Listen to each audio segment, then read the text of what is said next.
want to leave, but not fully retire in 2024 when my kids get out of college. I am staying because no one will pay me what I make at AT&T. Are you suggesting it may make sense to leave this year and get another lower paying job now? So this is a complicated question, right? Every single person is different. So there's no such thing as a blanket answer that says this is what you should do.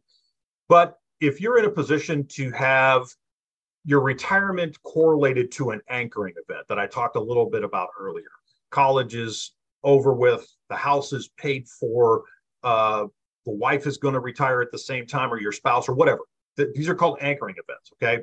If your retirement is correlated to an anchoring event, the question then is, if you weren't otherwise planning on retiring, if one of your main objectives is to maximize the pool of capital that you have on all fronts, 401k, pensions, any monies that you have invested, then you probably should consider to some level the difference between what would happen if you stayed or left the payroll prior to your actual anchoring event, or in this case, 2024 for the question.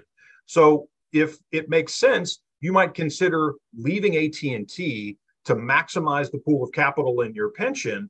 And yes, going to find a job, which may actually be a lesser paying job than AT&T would otherwise pay you, to help you get to that anchoring event for full retirement. So the good news is, if for some reason the new job that you were to consider is not paying you as much as you need to live on, you can actually still create income from your pension lump sum and your 401k monies and your outside investments, even if you're not 59 and a half in some cases, because there are exception rules that are eligible for those folks, depending on if we're pulling money from a 401k or an IRA. So I would encourage this person to watch our webinars that we've done on 72T planning, or premature distribution plannings, which you can get access to through the links that were dropped into the chat, as well as some of the workshops that we've done on value-based investing that talks about anchoring events, which is one of the behavioral characteristics of financial and retirement planning. And these things may have a better big picture thought for you to consider. But if you were a person who could meet your income needs by gaining a position somewhere else and leaving the payroll to effectively maximize the pool of capital that you have in your pension, then it might be best for you to consider that. Yes, absolutely.